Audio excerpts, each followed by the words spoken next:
ክርስትና በኢትዮጵያ የክርስቲያኖች ወይም የክርስትና በጎ አስተዋጽኦ በ19ኛውና በ20ኛው ክፍለ ዘመን በሚል አጥብቤዋለሁ።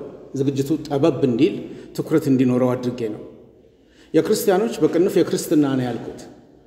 ክርስትና ብዥታ ውስጥ የገባ እንዳይሆንብን ያስፈልጋል። ክርስትና ሰዎች ከሌሉ ክርስትና ሊኖር አይችልም። ኢየሱስ ክርስቶስ የውጀት ታሪክን የፈጸመው ለሰዎች ነው እና እነዛ ሰዎች ደግሞ ክርስቲያን ተብለው ይጠራሉ። እና የክርስቲያኖች በጎ አስተዋጽኦ በ19ኛውና በ20ኛው ክፍለ ዘመን በኢትዮጵያ ምድር ላይ ምንድን ያመጣው እሱ ላይ ነው ሰፊ ትኩረት ማደርገው። ከዚህም የተነሳ በትምህርቴ መግቢያ ላይ ትዝ ይላችሁ ከሆነ ከወር ከ15 ቀን በፊት እየኖርን ነው ወይ የሚል ጥያቄ ለሁላችሁ ማቅረብያለሁ። እየኖርን ነው ወይ? በህይወት አለን ወይ? በእግራችን በመንቀሳቀሳችን ማዕድ በመቋረሳችን ለብሰን በመውጣታችን በህይወት እንዳለን ነው የምናረጋግጠው ወይስ በህይወት እየተንቀሳቀስን ግን የሞትን ሰዎች ነን ወይ የሚል ጥያቄ ጠይቄን የጀመርኩት። መቼም ሞታችንን መካድ አይቻልም። አብዛኞቻችን በቁማችን ሞተን ቆይተናል። አሟሟታችን ዘመናዊ ስለሆነ ለራሳችን አልታወቀንም። ሬሳ ሳጥን ውስጥ ባለ መግባታችን ሞታችን አልታወቀንም ያለውን የሲሳይ ንጉሱን ትልቅ የንግግር አቅጣጫ ይዤ ነው ትምህርቴን የጀመርኩት። በህይወት እያለን የጌታ የሆን ሰዎች የሞተ ሰው የሚኖረውን አይነት ህይወት ከኖርን መኖራችን ምንም ትርጉም የለውም፣ እድሜ እየጨመርን ከመዝለቅ ውጭ። ስለዚህ ህያዋን ሆነን በምድር ላይ ስንኖር ትርጉም ያለው ስራ ሰርተን እንድናልፍ ከሚረዱን መሰረታዊ ነገሮች ውስጥ የክርስትናን ታሪክ ማወቅ ነው። ክርስትና ህይወት የሆነ እምነት ነው። ክርስትና እውነትን በውስጡ የያዘና ለሰዎች የሚበጅ ምናልባት ብቸኛ እምነት ነው። ከዚህም የተነሳ የመኖራችን ትርጉም የሚለካበት መለኪያ ሆኖ ተገኝቷል። በህይወት ኖረን እንደ ሞትን የምንቆጠር ወይስ እየኖርን የኖርንበትን ዓላማ የምንፈጽም ሰዎች? ለዚህ ዝግጅቴ ደጋግሜ የማነሳው ዛሬም በቴሌግራም ገጽ 7ኛውን ሳምንት ሳስተዋውቅ ሙሴ የተናገረውን የዘዳግም 32 ቁጥር 7 ታሪክ ነው። ማብራሪያ አልሰጥበትም። የድሮውን ዘመን ማሰብ ያስፈልጋል። እኛ የዘመነኞች ነን፣ የዘንድሮ ነን፣ ከኛ በላይ ላሳር የሚለውን እምነትና አካሄድ የሚያሳፍር ትልቁ እውነት እግዚአብሔር የድሮውን ዘመን ወደ ኋላ ተመልሰን እንድናስብ ማዘዙን ማወቅ ነው። የድሮውን ዘመን 200 300 400 4000 5000 ዓመታት እስኪ ፈቅድልን ድረስ የእግዚአብሔር መንግስት በምድር ላይ በነበረበት ሂደት ውስጥ የድሮው ዘመን እንዴት ነበር? ያ ብቻ አይደለም፣ የብዙ ትውልድንም ዓመታት አስተውል ነው የሚለው። ማስተዋል እርጋታ ይጠይቃል። ግራ ቀኝ ማየት ይጠይቃል። ማስተዋል ልኩን ይዞ ለመሄድ ያግዛል። ስለዚህ ማናችንም እንሆን በየትኛውም ዘመን ጌታ ይድረስልን። የመኖር ትርጉም ያለውን ህይወት እንድንኖር እግዚአብሔር ከሰጠን መሪ አቅጣጫ ውስጥ የድሮውን እንድናስብ የብዙ ትውልድን ዓመታት እንድናስተውል ከዛም ደግሞ የቅርብ ቤተሰባችንን አባታችንን እንድንጠይቅ ወላጆች፣ አባት፣ እናት በተለይ አባቶች የእግዚአብሔር የሆነውን ሐሳብ እንዲያወርሱ የእግዚአብሔር ቃል አዟቸዋል። መታዘዝና ለመታዘዝ የነሱ ኃላፊነት ነው የሚሆነው። አባት እናት ወደ ልጆች የሚደርሰውን እውነት ለማሻገር ትልቅ ኃላፊነት አለባቸው። ይሄ ከተነገረን 7000 ዓመት እያለፈው ነው። አባትን መጠየቅ፣ ሽማግሌዎችን መጠየቅ፣ እነዚህ ሐሳቦች እውነት ሆነው ከተገለጹ በሰጠዋቸው ወረቀት ላይ ያለውን ጭብጥ ነው የተናገርኩት። ዛሬ የምንማረው ትምህርት በጣም ግልጽ ሆኖ ነው የሚታየን። ክርስትና በኢትዮጵያ በተለይም ያለፉትን 200 ዓመታት ብቻ አሻራውን እንዴት ነው የገለጸው? በኢትዮጵያ በበቀሉ ኢትዮጵያውያን እንደገና ይህን ወንጌል ይዘው በመጡ ሚስዮናውያን አማካኝነት እግዚአብሔር ይህን ነገር እንዴት አስቀምጦታል? ለዛ 5 ግቦች ብቻ ነው ይዤ እየተናገርኩ ያለሁት፣ ወይም የማስተምርበት ግብ 5 ብቻ ነው እና ሁሉ ጊዜ ዝግጅቶችን ሳቀርብ ከ5ቱ ግቦች የትኛውን ግብ እየመታ ነው እያላችሁ ብታስቡልኝ ጥሩ ነው። ግብ ተኮር የሆነ ትምህርት ነው እያስተማርኩ ያለሁት። ያ ግብ ተኮር ትምህርት ደግሞ አንደኛው የታሪክ ባለቤት እግዚአብሔር ነው። ወደድንም ጠላን ታሪክ ሰሪ ብቻ ሳይሆን የታሪክ ባለቤት ልዑል የሆነው እግዚአብሔር ነው። ይሄንን በትምህርታችን ውስጥ ማሰብና እግዚአብሔርን ማክበር ግዴታችን ነው። ሳንፈቅድም ሳንወድም ሲታየን ጌታን ማክበር እንወዳለን እና የታሪክ ባለቤት እግዚአብሔር መሆኑን ማረጋገጥ የግቤ አንደኛ ነው። ሌላው የታሪክ ባለቤት እግዚአብሔር ከሆነ እግዚአብሔር ከማጋ ሊሰራ ወደደ። ከብዙ መልሶች ውስጥ ሊሰራ ከወደዳቸው ህዝቦች ውስጥ አንዷ ኢትዮጵያ ናት።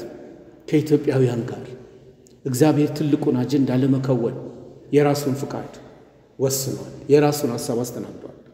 ከዚህም የተነሳ እኛ ኢትዮጵያውያን ሆነን በኢትዮጵያ ምድር ላይ ሳለን ክርስትና ወደ ኢትዮጵያ እንዴት ነው የመጣው? እንዴት ነው እግዚአብሔር ይሄንን ህይወት የሆነውን እውነት ያስተዋወቀው? እሱን እንደ ሁለተኛ ነጥብ አድርጌ የሥራው ተጋሪዎች እግዚአብሔር እንዴት እንዳደረገን በትምህርቴዎች ውስጥ ጣልቃ እያስገባው አቀርባለሁ። ሁለተኛው ግቤ እሱ ነው። ሶስተኛ አድርጌ የወሰድኩት ከ2000 ዓመታት በላይ በዘለቀው የክርስትና ጉዞ ውስጥ በኢትዮጵያ ያሉ አጥቢያ ቤተ ክርስቲያናትና ቤተ እምነቶች ከነበራቸው በጎና አጓጉል እይታ የአሁኗ ቤተ ክርስቲያን ምን ትማራለች? የአሁኗ ቤተ ክርስቲያን ምን ትማራለች?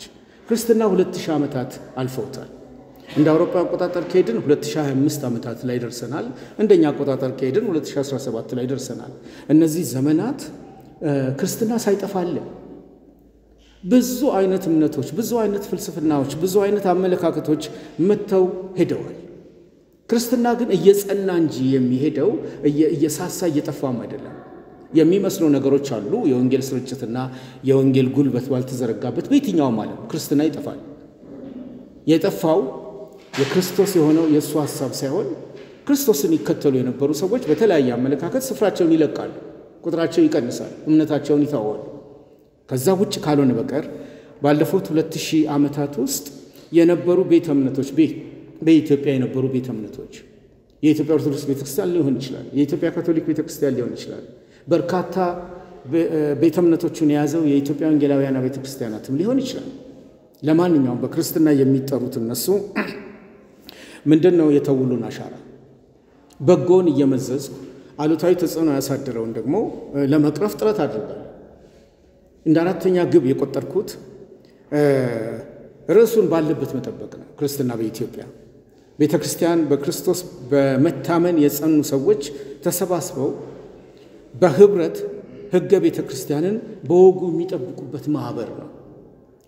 ይሄ ማህበር አሁንም እንዳለ አለ ብለን ለማለት የሚያበቁትን ምክንያቶች በተለያዩ አገላለጾች ወደ እናንተ ለማድረስ ጥረት እያደረኩ ነው። የግቤ አምስተኛ ታሪክ ሲጻፍ፣ ታሪክ ሲነገር ብዙ ጊዜ የታሪክ ተጠሪ የሚሆኑት ነገስታቶች ናቸው፣ መኳንንቶች ናቸው። ገዢ ቦታውን የያዙት እነሱ ናቸው። ቡድኖችም ሊሆኑ ይችላሉ፣ ሰዎችም ሊሆኑ ይችላሉ።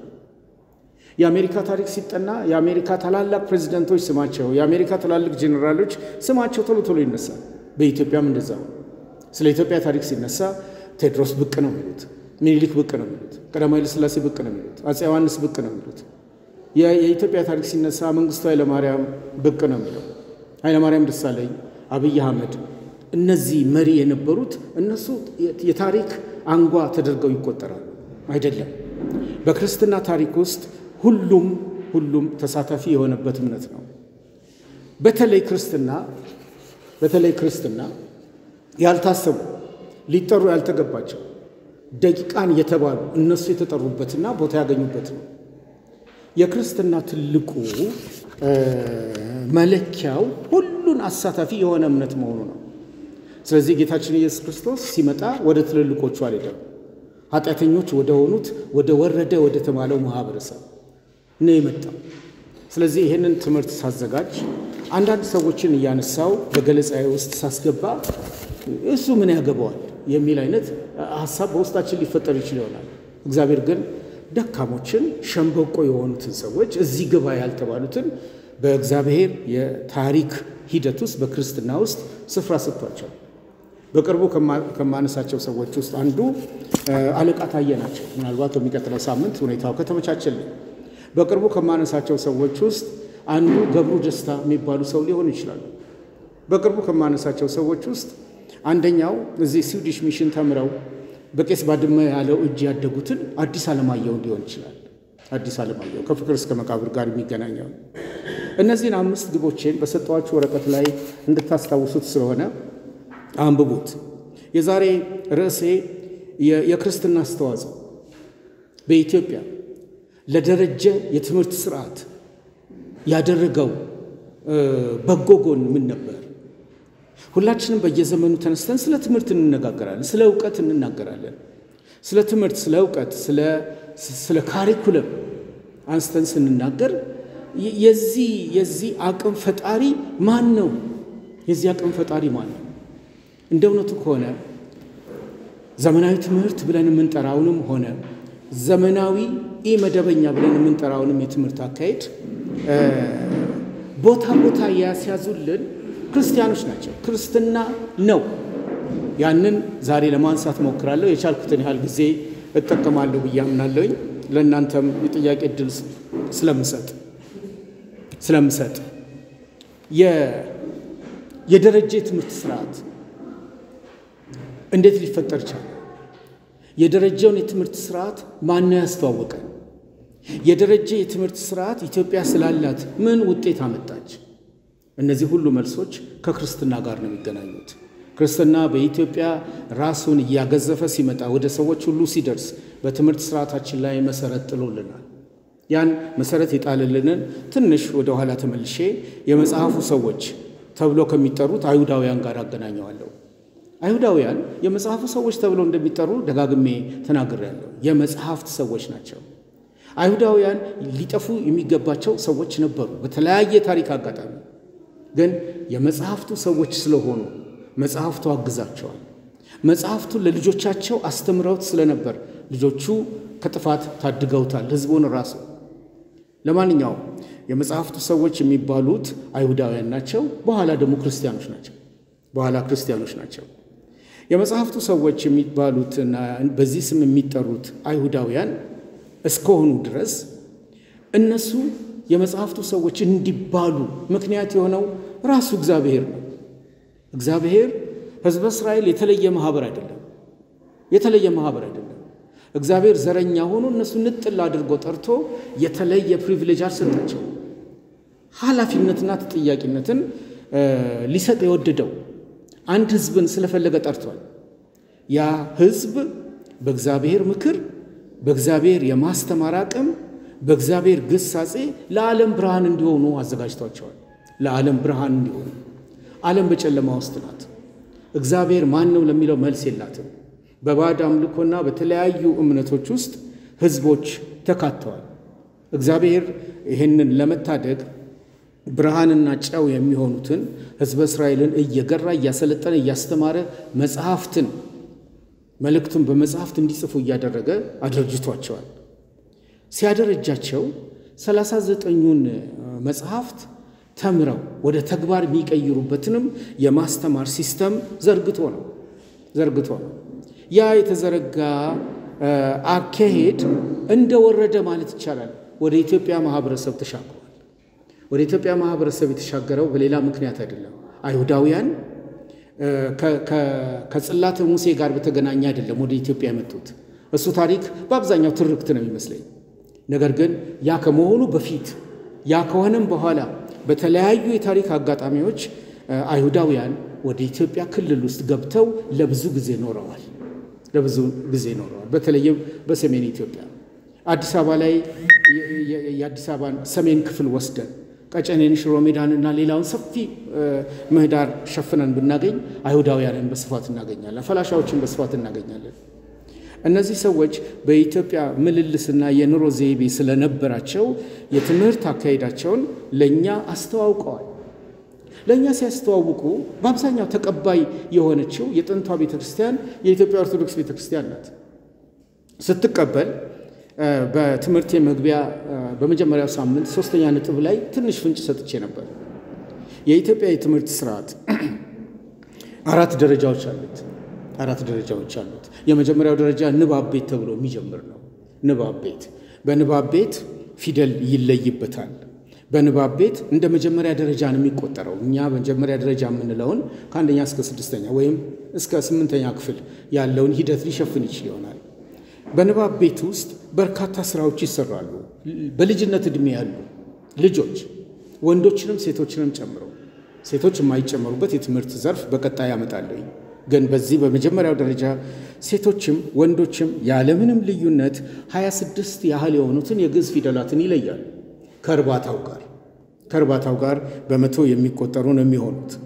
ያንን እየለዩ በስም እየጠሩ አንዱን ከሌላው ጋር የሚያስተሳስረውን የአቦጊዳ ትምህርትንም አብሮ ይማራሉ። አቦጊዳ ቅይጥ የፊደል መለያ ስርዓት ነው።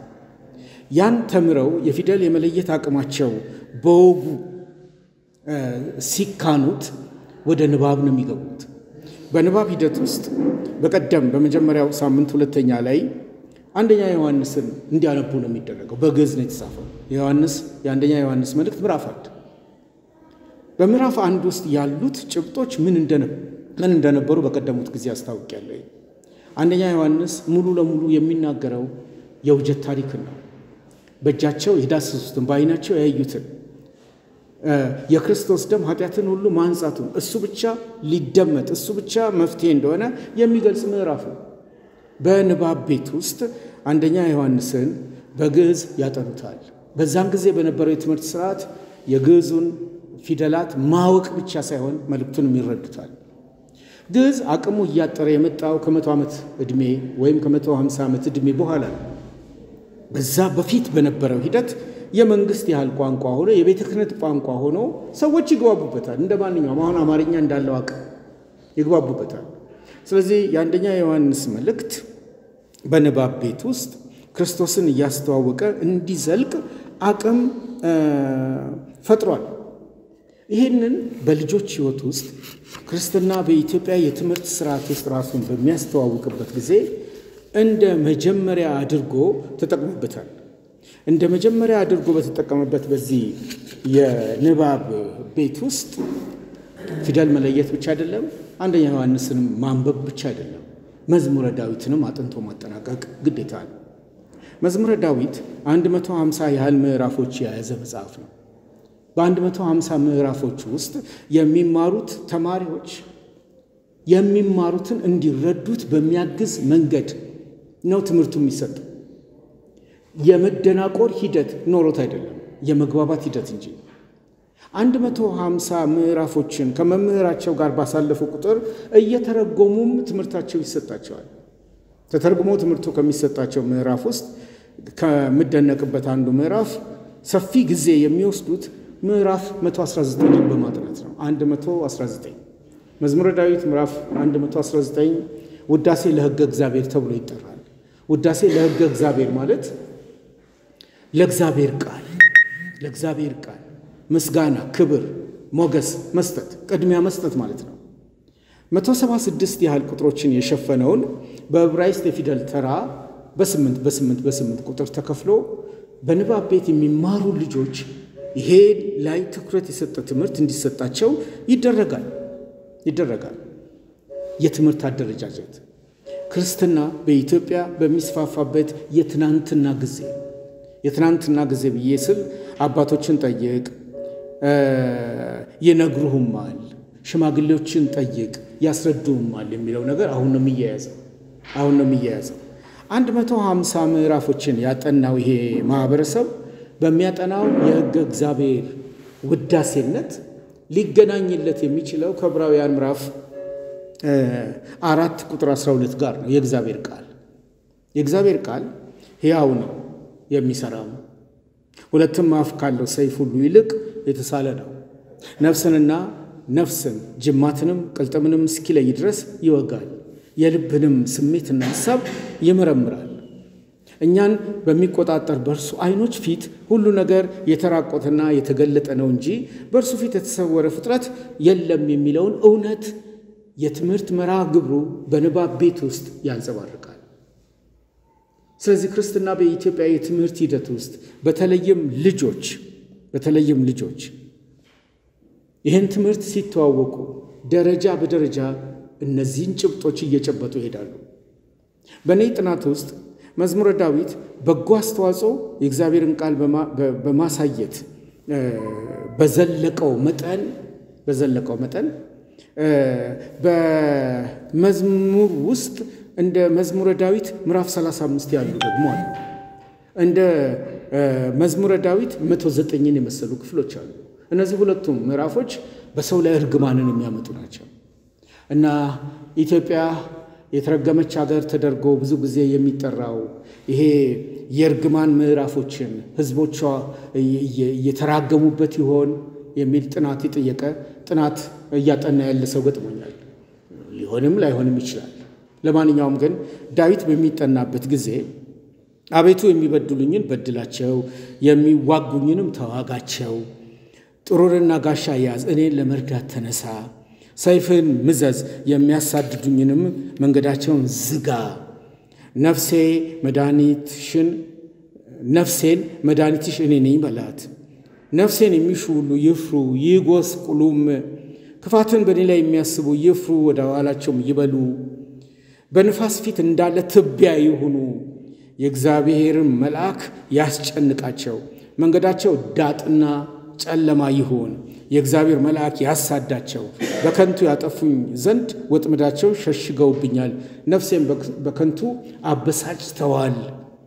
ያላወቁት ወጥመድ ይምጣባቸው፣ የሸሸጉትም ወጥመድ ይያዛቸው፣ በዚህ ወጥመድ ውስጥ ይውደቁ ይላል።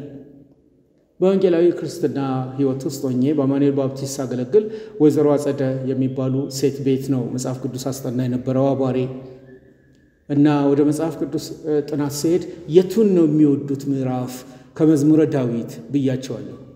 የምወደው መዝሙር 35 ነው ያሉኝ እና ዙሪያቸው ጠላት ከቧቸው ነበር። ጎረቤቶቻቸው በድንበር ይጣሏቸው ነበር። ይሄን እንደጸለዩባቸው ነው ጣሊያን ሀገር አሁን በቅርብ የሄዱት። ይሄን ጸሎት አብዛኛው ኢትዮጵያውያን እንደሚጸልየው ገምታለሁ።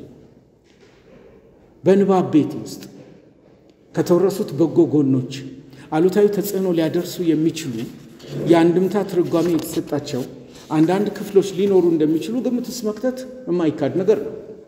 በዚህ የእርግማን ሂደት ውስጥ በላዩ ኃጢአተኛን ሹም፣ ሰይጣንም በቀኙ ይቆም፣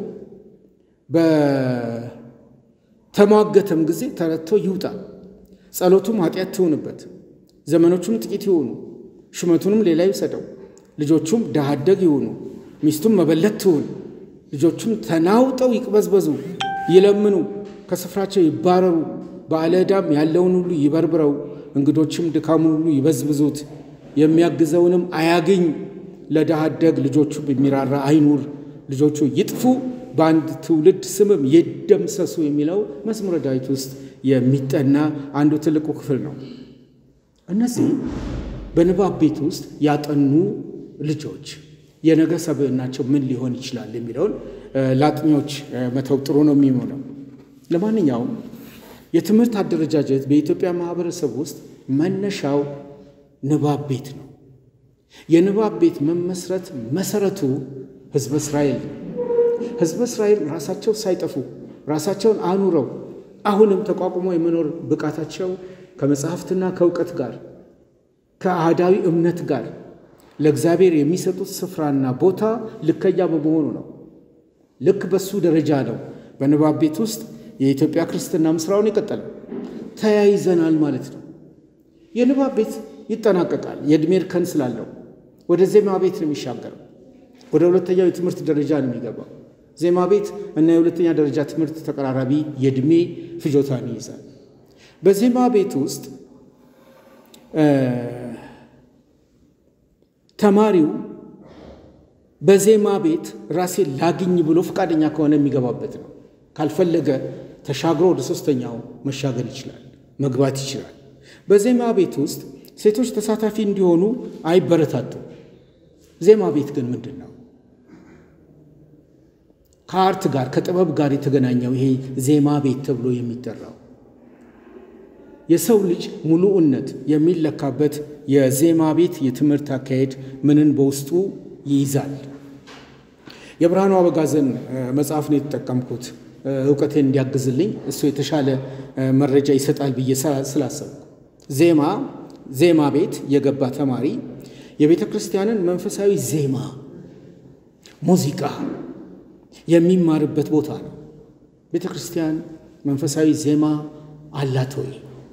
ቤተ ክርስቲያን ለሙዚቃ ቦታ ትሰጣለች ወይ? ይሄ ወንጌላዊው ክርስትና አገልግሎት መስጠት ሲጀምር ይህንን አውጥቶ በሌላ የተካበት ታሪክ አለን። እሱም በሌላ ጊዜ እናነሳለን። ለማንኛውም ግን የቤተ ክርስቲያን መንፈሳዊ ዜማ አለ ስላለም ትምህርቱ የሚሰጥበት ቦታ አለ። ለዚህ የትምህርት አሰጣጥ መነሻውን መሰረት የጣለው ያሬድ የምንለው ቅዱስ ያሬድ ብለን የምንጠራው ሰው ነው። እሱ ሰው በ6ኛው ክፍለ ዘመን በ505 ዓመተ ምህረት የተወለደ ነው። ያሬድ በተሳስቼ ነበር መጽሐፌ ላይ ታሪኩን በተወሰነ ደረጃ አስቀምጫለሁ።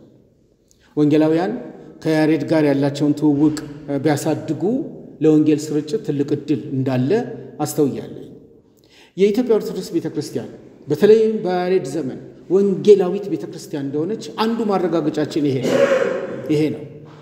ዜማ ቤት እንዲኖርና የዜማ ትምህርት አስፈላጊ መሆኑን መስመር አስይዞ ያስቀመጠልን ከዕብራይስጡ የዜማ አካሄድና ስርዓት ኢትዮጵያዊኛ የራሱ የሆነ የዜማ ስርዓት እንዲኖረው ያደረገው ያሬድ ቅዱስ ያሬድ ተብሎም ይጠራል። የያሬድ ጸዋተ ዜማዎች እና ድጓ እናንተ በግላችሁ ብታጠኑት ጥሩ ነው የሚሆነው። በዚህ ቦታ ላይ በትምህርትነት ይሰጣል። በአንድ መምህር ወይም በተለያዩ መምህራን ነው ትምህርቱ የሚሰጠው። በአንድ መምህር ብቻ ላይ ዘልቅ ይችላል። ፍቅር እስከ መቃብር በዛ በያንከራተተው የነበረው ይሄ ዜማ ትምህርት እንደነበረ ልብ እንደምትሉት ተስፋ አደርጋለሁ። በአንድ ስፍራ ወይም በተለያዩ ስፍራዎች ነው ትምህርቱ የሚሰጠው። የቅዳሴን ዜማ በቦታው ያጠኑበታል። የያሬድን ዜማ ያጠኑበታል። አቋቋም ተብሎ የሚጠራውንም የትምህርት የዜማ ስልት እናይበታለን። ምናልባት በቅርቡ ዶክተር ሞገስ የሚያስመርቀው አቡነ ጴጥሮስ በውስጡ እነዚህ ነገሮች ያካትት ይሆናል ወይም ይህን ዜማ እዛ ቦታ ላይ እናገኝ ይሆናል ብዬም ተስፋ አደርጋለሁ። ለማንኛውም የቅዳሴ ዜማ ብቻ አጥንቶ የቅዳሴ ዜማን ብቻ አጠናቆ ያጠናቀቀ ዲያቆነ ቄስ ተብሎ ነው የሚጠራው። ለቄስ ዲያቆን የሆነ እንደማለት ነው። የቅዳሴ ዜማን ብቻ አጥንቶ ያጠናቀቀ ዲያቆነ ቄስ በመሆን በቅዳሴ ሰዓታት ብቻ ነው የሚያገለግለው። የያሬድን ጸዋተ ዜማ እና አቋቋም ያጠና ግን በመሪ ጌታነት በቤተ ክርስቲያን ውስጥ በተለይ በበዓላትና ሰንበታት እየተገኘ ማህሌት ይቆማል። በአጽዋማት ወቅት ደግሞ የያሬድን ድጓ በማዜም ያገለግላል።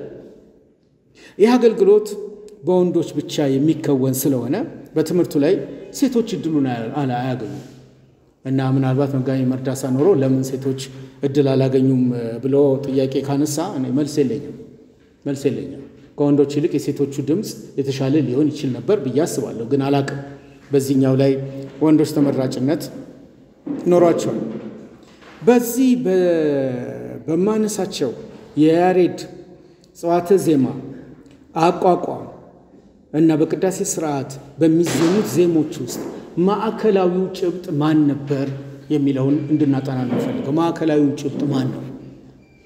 ዛሬ ላይ ቆመን ስናስብ ማርያም ጎልታ እንደወጣች፣ ተክለ ሃይማኖት ጎልቶ እንደወጣ፣ በቅርብ ሂደት ውስጥ ካየን ደግሞ አርሴማ ደምቃ እንደወጣች እያሰብን ከሆነ ልንሳሳት እንችላለን።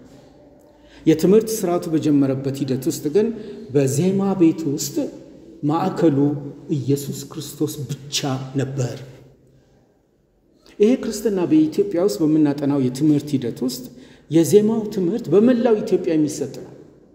የኢትዮጵያ ኦርቶዶክስ ቤተክርስቲያን ወይም ደግሞ ክርስትና በእግሩን በረገጠበት በየትኛውም ቦታ ላይ ትምህርቱ ይሰጣል። የትምህርቱ ማዕከል ግን ክርስቶስ ኢየሱስ ነው።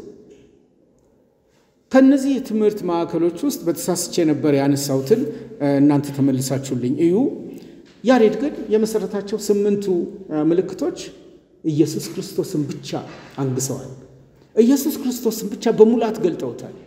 የምልክቶቹ ትርጉም ሙሉ ለሙሉ ይሄን ነው ያስረዱት። ትምህርት በኢትዮጵያ ሲስፋፋ የቤተ ክህነት ትምህርት መንፈሳዊ ትምህርት ብቻ ብለን ልንገፋው ካልደፈርን በቀር በውስጡ የያዛቸው የክርስትናን አቅም ሊያሳድጉ የሚችሉ መሆናቸውን አረጋግጥላቸዋለሁ። የዜማ ቤት ውስጥ በንባብ ቤት ውስጥ የጀመረው በዜማ ቤት ውስጥ ነው ያደገው።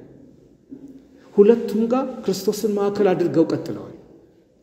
ስለዚህ በኢትዮጵያ ክርስትና ሰፊ ሽፋን እንዲይዝ የትምህርት ሂደቱ ይህን አስተዋጽኦ አድርጎ ነበር የሚለውን በህሊናችሁ ውስጥ ያዙት። የያሬድ የድፋት ምልክት፣ የሂደት ምልክት፣ የይዘት ምልክት፣ የቅናት፣ የቁርጥ ምልክት፣ የጭረት፣ የርክርክ ምልክት፣ የደረት፣ የደርስ ምልክት፣ የአንቡር ሁለቱ ምልክቶች ያሬድ ከሞተ በኋላ ደቀ መዛሙርቱ ያወጡት ናቸው። እነሱም የሱም ፈለግ ተከትለው ምልክቶቹ ክርስቶስን ብቻ እንዲገልጹ አድርገው ሰርተዋቸዋል። ይህ እውነታ ለብዙ መቶ ዓመቶች በትምህርት ስርዓት ውስጥ ቀጥሏል። አሁንም በትምህርት ስርዓት ውስጥ እንዳላለ የሁለተኛውን የትምህርት ፕሮግራም ነው ያነሳሁት።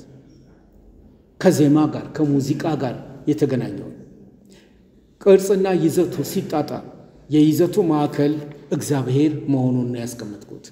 ሥላሴ፣ ስለ አብ፣ ስለ ወልድ፣ ስለ መንፈስ ቅዱስ፣ በተለይም ስለ መድኃኔዓለም ዜማዎቹ ሙሉ ለሙሉ ይተርኩ ነበር።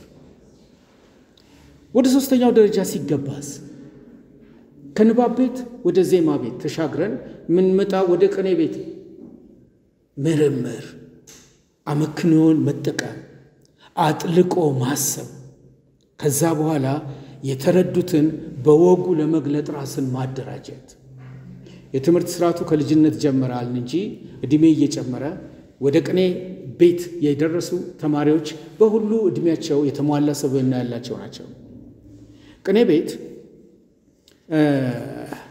በዜማ ቤት ያላቸውን ዕውቀት ያጠናቀቁ የሚገቡበት የከፍታ የምርምር ማዕከል ነው። አጥልቆ ማሰብ የወደደ ብቻ የሚካፈለው ነው። ሰነፍ አለሌ በየቦታው ለምኖ አዳሪ ኖሮት የሚዘልቀው አይደለም። ስለ ቃላት አጠቃቀም፣ የቃላትን እማሬና ፍካሬ ትርጉም፣ የሰዋሰው አደረጃጀትን፣ የስሞችና የግሶችን እርባታ፣ የአመክንዮ አስተሳሰብ፣ የደረጀ የመሆን አቅም እንዳላቸው እንደሌላቸው ራሳቸውን የሚፈትሹ ሰዎች የሚካተቱበት ቦታ ነው። በዚህ ውስጥ ያለፉ ሰዎች የሚሆኑት በኢትዮጵያ ታሪክ ውስጥ በቅኔ ትምህርት ቤት ውስጥ ያለፉ ሰዎች የሆኑትና የሚሆኑት ብዙዎቹ ጸሐፍት ሆነው ነው የተገኙት። ብዙዎቹ ደራሲያን ናቸው። ብዙዎቹ ገጣሚዎች ናቸው። ብዙዎቹ በቅኔ ተመራማሪዎች ናቸው። በቅኔ ተመራማሪዎች ናቸው ብዬ ያልኳቸው በዚህ ቅኔ ትምህርት ቤት ውስጥ የገቡ ሰዎች በፊዚክስ የትምህርት ስርዓት፣ በኬሚስትሪ የትምህርት ስርዓት ውስጥ፣ በስነ ምድር ጥናት ውስጥ ራሳቸውን ያገኙ ሰዎች ናቸው። እሱን ግለ ታሪካቸውን እየፈለጋችሁ በምታጠኑበት ጊዜ ሰዎቹ ተምረው የተሻገሩበትን ሲነግሯችሁ በዚህ የመረዳት አቅም ታገኛላችሁ። በቅኔ ቤት ውስጥ እኔ ብዙ ጊዜ ያስተማርኩ በሳንፎርድ ውስጥ እንደከሸፈብኝ ነው የምቆጥረው። በመንግስት ትምህርት ቤት ግን በጣም መዝናናበትና ወደው የነበረው ሰምና ወርቅ። በሰምና ወርቅ መልእክትን የማስተላለፍ አቅም እመቤታችን አርግዛ በሄሮድስ አዝና ተክዛ ልጇም አልዳነ እሷም ሞተች ወልዳ አዝላ የነበረች። አሁን በኢትዮጵያ ኦርቶዶክስ ቤተክርስቲያን እኛን አይመለከትም። የአብይ ጾም ወቅት ነው እና ይሄ በመዲናና ዘለሰኛ ውስጥ በጣም ይካተታል። አብይ ጾም በራሱ የራሱ ትርክት ይኖረዋል። ለማንኛውም ግን ከወንጌላውያኑ ጋር የሚገናኝ ስላልሆነ ይዘቱን ብቻ አነሳለሁ። ምንድነው በዚህ ቅኔ ውስጥ የተላለፈው? እናንተ ልትነግሩኝ ትችላላችሁ? እመቤታችን የሚል ነገር ስለተነሳ ለማርያም የወገነ ነው ብለን በእኛ ጥብብ ባለ አካሄድ ወደ ማርያም ያዘነበልን ይመስለን ይሆን? በጭራሽ። እመቤታችን አርግዛ በሄሮድስ አዝና ተክዛ ልጇም አልዳነ እሷም ሞተች ወልዳ አዝላ የነበረች። ልጇም ሞቷል፣ እሷም ሞታለች። የሞት ታሪክ በማርያም ላይ ብዙ ፊት አይሰጥም። የቀደሙት ቅኔዎች ግን ማርያም መሞቷን ያረጋግጣል። የቀደሙት ቅኔዎች ግን የወለደችውም ልጇ መሞቱን ያረጋግጣል። ሰው መሆኑን ያረጋግጣል። ሰው መሆኗን ያረጋግጣል። የራሷ የኢትዮጵያ ቤተክርስቲያን ያዘመችው ዝማሬዋ ነው። ኧረ ተው እርዳኝ እባክህ አንተ ሰው በእናትህ ምን ይሆን? ኧረ ተው እርዳኝ እባክህ አንተ ሰው በእናትህ። በወለደች በእናትህ እርዳኝ ማለት እንደሆነ ታውቃላችሁ። አምላክ በእናትህ በማርያም ሰውነ ሥጋ ለብሰሃል፣ የኔን አካል ወስደሃል፣ ስለዚህ ከኔ ጋር ተመሳስለሃል ነው የሚሉት። የአንተ ሰው በእናትህ ከእናቱ ሰውነትን ነው የወሰደው፣ ሰው መሆንን።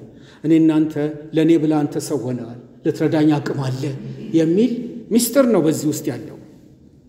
ከጎዣምና ከዳሞት የቱ ይበልጣል በስፋት? እኔስ በግምት ባየው ትልቁ ዳሞት ነው። በዚህ ውስጥ ያስተዋላችሁት ነገር አለ? ከጎዣምና ከዳሞት እነዚህን ስፍራዎች የምታውቋላችሁ? ከጎዣምና ከዳሞት ጎዣም የቀደመውን ቃል ነው የተጠቀምኩት ድምፅ፣ በኋላ ነው ጎጃም የሚለው የድምፅ መዋዋጥ የመጣው እንጂ ጎዣም ነው። ከጎዣምና ከዳሞት የቱ ይበልጣል በስፋት? እኔስ በግምት ባየው ትልቁ ዳሞት ነው። የሰው ልጅ ታሪክ ኃጢአት ወደ ዓለም ሲገባ ሞት አብሮ ነው የገባው። የዘላለም ሞትና የሥጋ ሞት አንድ ላይ እና ትልቁ ዳሱ ነው እያለ ነው የሚነግረን። በቅኔ ትምህርት ቤት ውስጥ እየተገለጠ ያለው ዶክትሪን ነው። እየተገለጠ ያለው 66 ቅዱሳት መጻሕፍት ናቸው። እየተገለጠ ያለው ወደ ክርስቶስ የሚያመላክተው ጭብጥ ነው። እንኳን ናኩ ተከ በስመ አብም ቸገረኝ፣ ዳዊት እንዴት ተማርክ እባክህ ንገረኝ። እንኳን ናኩ ተከ በስመ አብም ቸገረኝ፣ ዳዊት እንዴት ተማርክ እባክህ ንገረኝ። ምንድነው ሰሙ?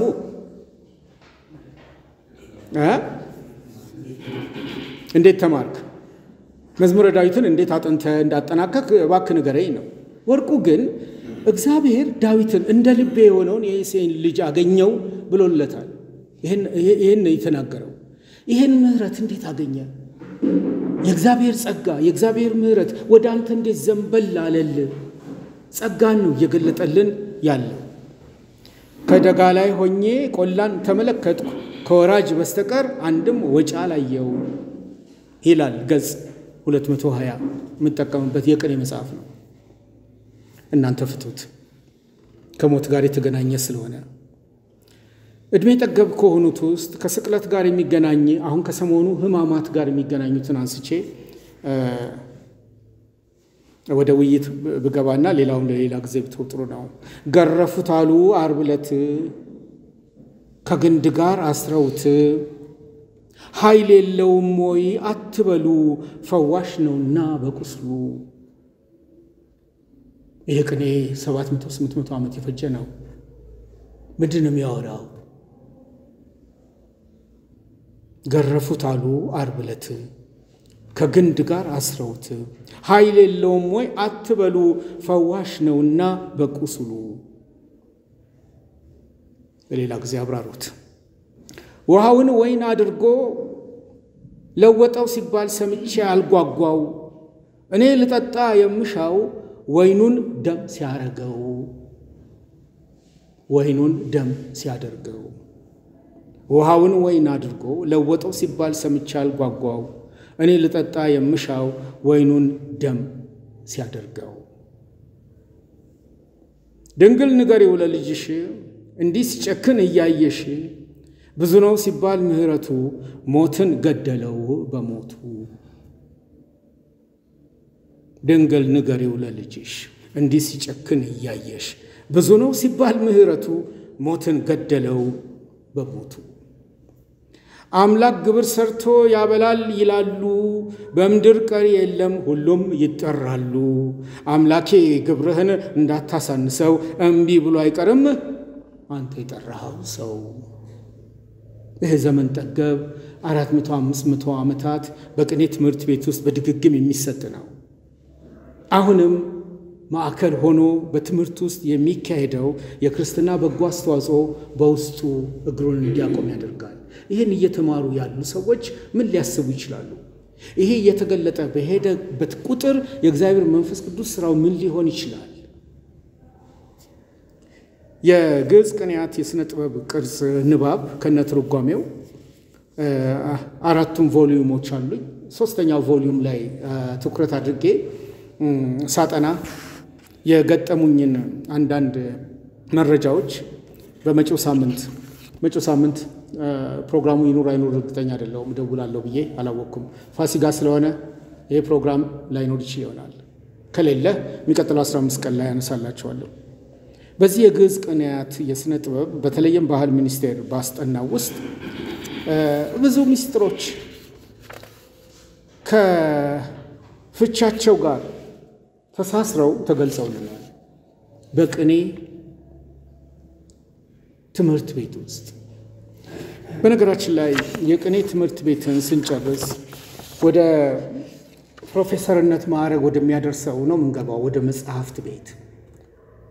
መጽሐፍት ቤት 4 አይና ወደሚያስብለው የእውቀት ማዕረግ 4 አይና የሆኑና የተባሉ ሰዎችን ታሪክ ለክርስትና ምን አስተዋጽኦ አድርገው ነበር የሚለውን ጊዜው በፈቀደልኝ ጊዜ ወደ ምድር አውርጄ ሰዎችን ጠቅሼ ስርዓተ ትምህርቱ ምን ያህል በጎ አስተዋጽኦ ክርስትና በኢትዮጵያ ከተዋወቀ በኋላ ኢትዮጵያን እንዳበለጸገ አነሳለሁ። ማበልጸግ ብቻ አይደለም፣ የክርስቶስ የሆነውን ማህበረሰብ በየዘርፉ በጥልቅ እንዳሳደገም አሳያለሁ ብዬ አምናለሁ።